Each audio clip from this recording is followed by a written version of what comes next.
कुछ उसे अच्छी लगती हैं, कुछ बुरी लगती हैं। ये अपनी अपनी रुचि है।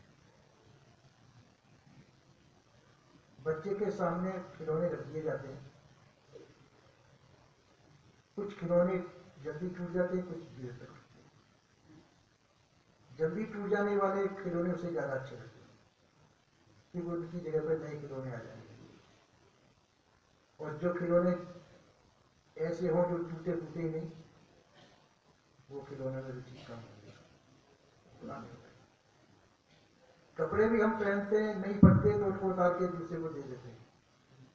बहुत दिन हो गए कपड़े पहनते, कब बदलना चाहिए। तो ये संसार इसी प्रकार से परिवर्तनशील है।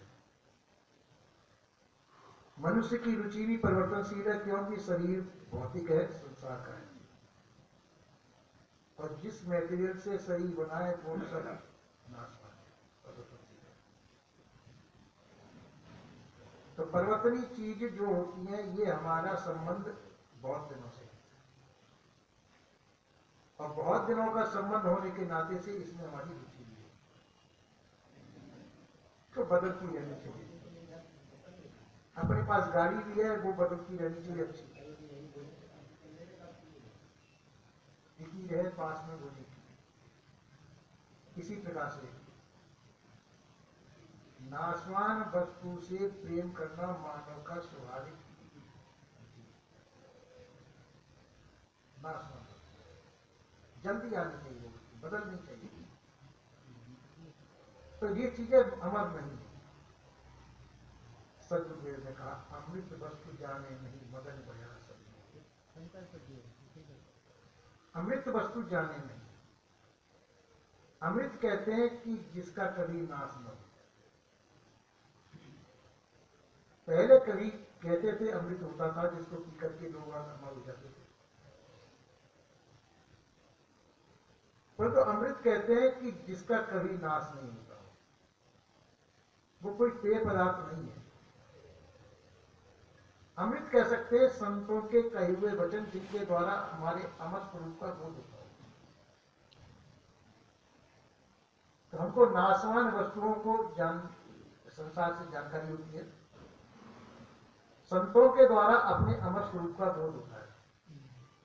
तो संतों के जो वचन है, जिस अमर स्वरूप का बोध कराने वाले, वो अमृत स्वरूप है। पर संत उस अमृत वचन के द्वारा बोध किसका कराते हैं? अपने आप का। उस अमृत वस्तु जो अमर वस्तु, तो अमर वस्तु हमारा अपना स्वरूप है, हम उसको नहीं जानते, इसलिए संसार की चीजों में बह जाए। संसार की वस्तुओं में बह जाती, फिर जल्दी टूट जाती है, जल्दी फिर आ जाती। अपनी अमर स्थिति से हमारा संपर्क भी नहीं है, और संपर्क होते हुए भी अपनी अमर स्थिति सदैव सबको प्राप्त ही है। अपनी अमर स्थिति से कोई वंचित नहीं है, पर वो प्राप्त होते हुए भी अप्राप्त जैसी स्थिति में हर मनुष्य अपनी अमर स्थिति से हर समय प्राप्त है, वो उनको फिर भी हम अप्राप्त जैसी स्थिति में है। इसलिए वो अप्राप्त स्थिति में रहते हुए हमारे को संतुष्टि शांति नहीं प्राप्त होता, क्योंकि संसार चलायमान है, सब वस्तुओं परिस्थिति बदलती रहती है, इसमें दुख भी होता है, सुख भी होता है। दुख सुख में जीवन सदैव असंतोष कारक है, संतोष कारक है। तो जो ज्ञानी जन होते हैं वो इस चीज को समझते हैं अच्छी तरह से। परिवर्तनीय वस्तुओं से वो संतुष्ट नहीं होते। ये संसार चलायमान है, ये परिवर्तनशील है, इसमें संतुष्ट नहीं है। वो उस वस्तु को संतुष्ट होंगे जिसका कभी नाश नहीं होता हो, जो सदैव हर हमेशा रहती हो, जो चलायमान नहीं हो। तो ऐसी वस्तु जो है वो समझते हैं कि मेरा स्वरूप ही है,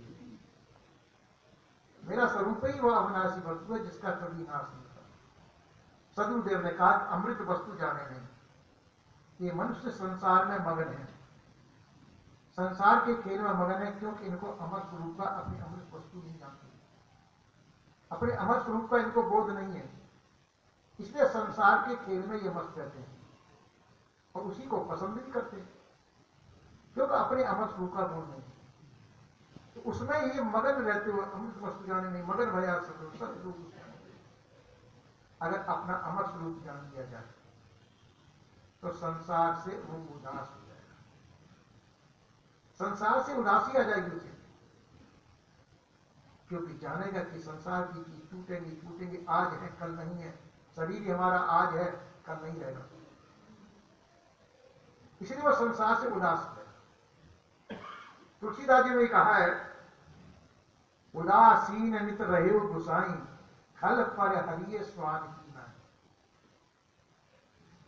सदैव उदासीन अवस्था में विज्ञानी लोग यानी कि ज्ञानी जन रहते हैं, इसलिए कहा उन्होंने कि संसार से उदासीन हो, तो संसार आपका साथ नहीं दे सकता, संसार नाशवान है, आप अमर हैं, इसलिए संसार से आपको उदासीन होना ही पड़ेगा। कोई भी साथी आपका ऐसा नहीं मिलेगा जो हर समय साथ दे सके, कोई वस्तु ऐसी नहीं जो हर समय साथ दे सके, जिससे लग करके आप रह सके, इसलिए संसार से आपको उदासीन ही रहना पड़ेगा, प्राणी पदार्थों से आपको उदासीन रहना पड़ेगा, जब भी आप सुखी रह सकते हैं। उदासीन नित रहे गुसाई, खल पर हरिये स्वामी की नाई। खल कहते दुष्ट व्यक्ति, उसको कुत्ते के समान समझ करके त्याग करना चाहिए, खल का त्याग होता है। तो इसी प्रकार से खल कहते हैं जो अपने स्वरूप से भिन्न करता हो, अपने आप अमर स्थिति से जो भिन्नता की तरफ ले जाता हो, हमको अपने आप से भटकाता हो, अपने स्वरूप का बोध होने में बाधक हो, उसको खल की संज्ञा। उसको कहा कि कुत्ते के समान, तो आप कह सकते हैं कुत्ते तो बड़े प्यारे होते हैं, जो बात अच्छे अच्छे पढ़े लिखे उनको गोद में खिलाते हैं, और उसको इतना गोस्वामी जी ने कह दिया उसको कुत्ते के समान समझ के त्याग देना चाहिए। कुत्ते के अंदर कई जीवाणु ऐसे होते हैं नाना प्रकार के रोग पैदा करने वाले, कुत्ता कभी शुद्ध नहीं रहता है, अशुद्ध रहता है, इसलिए वो गोद में लेने लायक और छूने लायक नहीं मान जाता। इसलिए गोस्वामी जी ने उसने कहा कि उसको वो त्यागने योग्य ही है, स्पर्श करने लायक, उसको प्यार करने लायक नहीं है।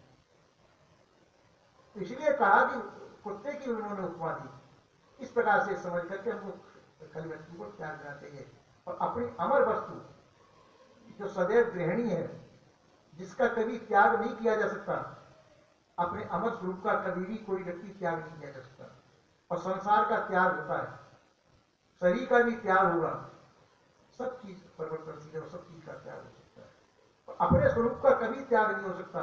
पर अपना स्वरूप सदैव प्राप्त होते हुए हम अप्राप्त जैसी स्थिति में हैं, यही अशांति का कारण है। संत जन उपदेश देते हैं कि जिस चीज को तुम ढूंढते हो, भटकते हो, वह तुम्हारे पास मौजूद है, वो तुम्हारा स्वरूप ही है। अपने स्वरूप को जान के, अपनी उस वस्तु को जान करके आप सदैव अपने आप में ही शांत हो। अपने आप में शांत होने के लिए सद्गुरु श्री हरिसार का उपदेश है। अपने से भिन्न जहां हम भटकेंगे तो संसार होगा, संसार में हम कभी भी सुखी नहीं हो सकते, संसार के सानिध्य, संसार की संग साथ से हम सुखी नहीं हो सकते। हाँ, मन बहलाव है, मन बहलाव कर सकते हैं, मनोरंजन है संसार, वो मनोरंजन मात्र है जब तक शरीर है, जब तक, और शरीर छूटने के बाद में फिर भटका भी भटका, फिर वो अन्य खेलों में खेलेगा, विभिन्न प्रकार की खानियों में जाएगा, जैसा जैसा उसका वो होगा संस्कार। इसलिए सदगुरु कहते हैं अमृत वस्तु है अपना स्वरूप, अपने स्वरूप को जान करके अपने आप में स्थित होकर अपने आप में ही शांत हो, यही सबसे मनुष्य जीवन का परम लक्ष्य है, और उसको प्राप्त कर लेना चाहिए। ये सदगुरु श्री हरिसार का उपदेश है। बोले श्री सदगुरुदेव।